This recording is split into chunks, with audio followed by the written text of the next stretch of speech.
and introduce Mr. Tom Molesky. Tom began work with the Pennsylvania Bureau of Abandoned Mine Reclamation in 1987. He has spent numerous years as a construction project engineer, then a design section chief. The last 5 years, Tom has been the program manager for the mine drainage division for the Bureau. Tom? All right, I hope you can all hear me. Good. What I'm going to do is zip through these. I mean, they're going to go pretty quick, but we did this presentation about 4 years ago, and it was way too long. So I had to cut a bunch of information out, and I never really got quite finished with it. But we're currently operating 10 active treatment facilities and many more down the road here coming up. But I'm just going to hit you our operating costs and show you what we're doing. I hit the button right. Which one? Oh, okay. I had to see which one I'm doing. Those are the two new ones since 4 years ago. We've added 2 additional treatment plants, the Crescent treatment plant and the Gladden treatment plant. I'll first start with the Wildwood treatment plant. You can go ahead and read through some of this stuff. I'm not going to probably read it all, but it was built in the 70s, mid 70s. It was initially built for just an aeration tray, alkaline discharge. Found out that really didn't work as well as it anticipated it would. So there was a peroxide treatment system added to the discharge, and it's a concrete line channel. Like I said, you can go ahead and read down through some of that. Design flow is about 800 gallon a minute.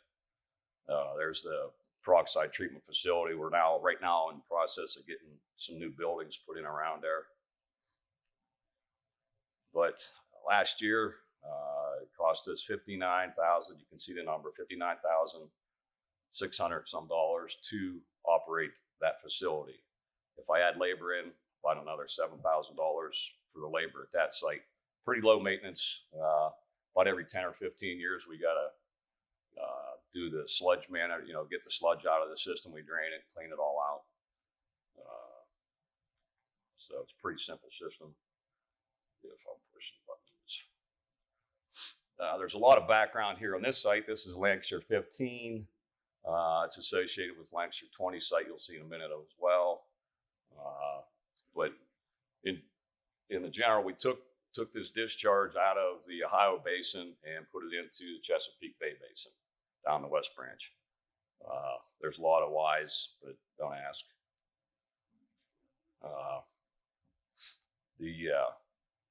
By doing that, we were able to pump from a shallower point in the mine.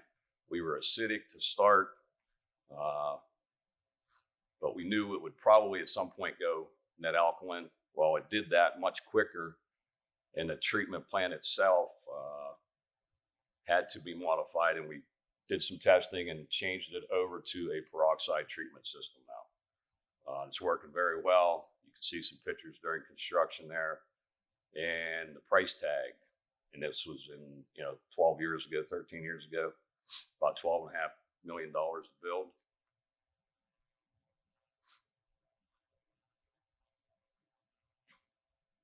You can see the lime silo in the back, and then we got into this peroxide treatment facility, and we built a new building for it, and that's how we're treating this water today. Like I said, I cut some of these slides out, so I may be missing some things that are important, but here's what's important and what I was trying to show everybody. Our cost to operate these plants, and this cost us $270,000 last year. Add labor, $450,000.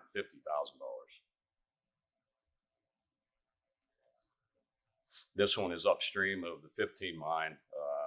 I don't think I even have costs on this. There's been a lot of modifications going on here.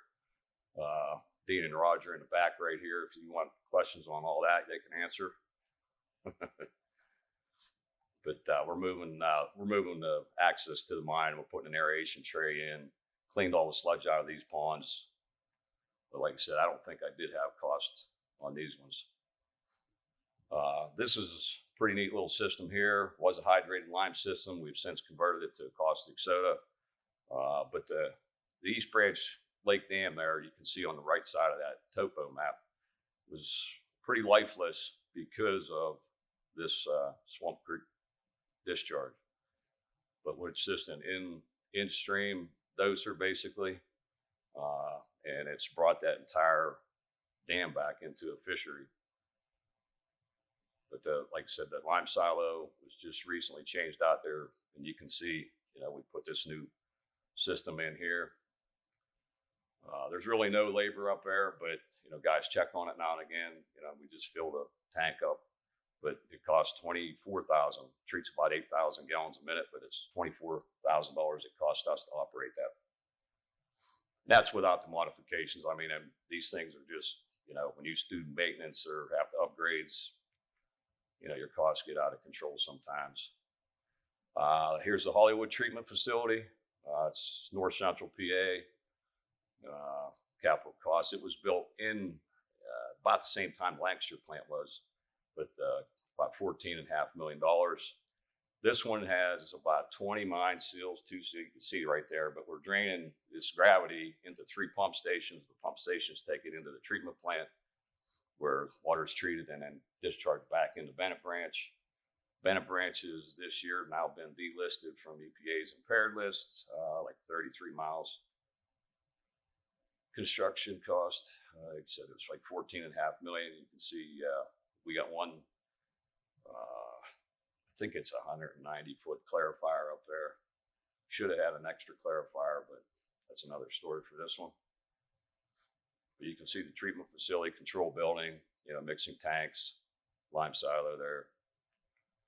But here was some construction photos, putting pipelines in. I think we had over 19,800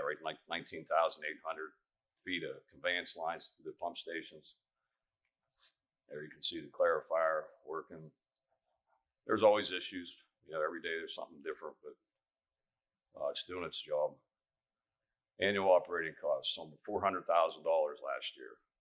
And if you add the labor, our guys, this is, Commonwealth personnel on these ones, but it's another 200-some thousand for the labor. Little Toby Creek Coal Hollow, not far from Hollywood, just up over the hill. It was built in the 90s. It's had numerous modifications through the years, but there, as you can see, the overview of the main facility. I'm not going to read down through all that stuff, but initially this was built. You can see, the tumbler in there. We grind up the limestone, but there was issues with that. And it was changed and converted. And Coal Hollow plant, hydrated bang was used exclusively. We converted it to the liquid sodium hydroxide. So just give you an overview here of what we're going up there. We even put a new baffle in the sludge pond this year. And then we have the bags, GO2 bags, pumping the sludge into them, and then we'll excavate it out of there and haul it off. But that treatment facility there, $160,000 a year to operate, and with the labor, takes it up to about $240,000. Brandy Camp was one associated sort of with Little Toby Creek, same watershed up there. We built this in 2001. I think I was a construction engineer when we did build it. And it was built, I think we built that one for about a 750 gallon a minute discharge. Well, the discharge when we went to construction was about 1,200 gallons a minute. So that starts to throw you off. Sizing, sludge management, we went through some issues there. We added some ponds up there. One of the big key things that we did do that helped us out, and you could see the overview of the site plan there, but there was some perched water in one of the mines. It wasn't bad water, so we were able to get that water out, which was less water we had coming through our treatment plant. But we've since converted this one to, peroxide system as well, alkaline discharge. You just see our facilities there. There's a polishing pond. This treatment plant cost us $183,000 to operate, and annual, if you add the labor up there, it's about another 50,000 annually for our labor. Rouse Creek is currently our only anthracite side treatment plant. We have some other things going on over there. As you can see the overview here, it's a stream intake. We take the entire stream, bring it over to the mixing tank, and we add some screens for debris, goes through the clarifiers, and up in the upper left-hand corner there you can see the sludge. And then we let that sludge decant back and forth in those ponds, and then we excavate it out and haul the sludge up into some abandoned pits. This one too, it was built in the 70s, but we're constantly modifying some things. We had some upgrades on electricity, and the line or the water tank. There used to be a water tower for cooling. You can see our lime silo in the forefront of the picture on the right. We're currently in the process. That's gone. We're putting a new one in because that one was ready to fall down. There's the clarifiers mixing. Lower left corner, that was a pretty neat. That was the original control unit. Now you can control these things on a cell phone if you want. But that treatment plant there cost us $76,000 last year to operate, with labor $420,000. There's a whole story. I mean, there's a reason why these guys operate out of this treatment plant, but we have more labor need there because of what it is. And being the stream intake, we had 2 or 3 years ago had some flooding up there, and we had to put a whole contract out to take clean the stream back up, clean our intake structure out. Maybe in the future, we had a feasibility study to bring those discharges straight to the treatment site, so we may explore that. This is one of the newer ones, one of the ones we just added here a few years ago. Crescent Treatment Facility. You can see the overall layout. Construction cost us $14.5 million to build this one. It was a single clarifier. We should have built some more redundancy, but we're pumping out of the deep mines to this facility, and we give ourselves some maintenance time for cleaning the clarifiers out through mine pool management. This is another picture of the clarifier. Just to train the facility there itself. You can see the oxidizers on the right side of that right picture. Last year, it cost me almost $500,000 to operate that treatment facility with labor, $683,000. Move on to the Gladden Treatment Facility here. This is another new one, built through a grant to the watershed. They hired a contractor or design build contract. So the plant construction cost does include the design. That was like our grant cost there, but we're pumping pretty shallow mine pool, but we're pumping into the train in the middle, at the forefront there. That's the treatment train, takes water. It's a peroxide system as well. It's an alkaline discharge. We did build, and I should say we, but the conservation group or the Tetra Tech was the designer here, but they added a caustic system in case the discharge went net acidic. We haven't seen it yet, but it's pretty marginal. This picture I grabbed and threw in there, that was Miller's Run. This is the receiving stream on the far left during startup operations in the middle, and that's what the stream looks like on today on the right. So we cleaned up all 4 miles of Miller's Run, and it helped out 4 miles on Chartiers Creek. Annual operating costs, almost $500,000 last year. You get that when you're first starting these things up and trying to draw a mine pool down. You learn what your limits are, and then add labor to that, $683,000. We're currently building Blacklick Weir Treatment Facility. It's in near Cambric Island, South Central. These are just some quick construction photos from last week probably. And if you remember what all those other treatment plant costs, I mean, this is just 2 90-foot clarifiers on this one. Here was our bid amount, $26 million to build this. And 2 years ago, well, through the design process, we were estimating around 20 million. Supply chain issues, labor issues, the whole 9 yards. And it's designed to treat 5,000 gallons a minute.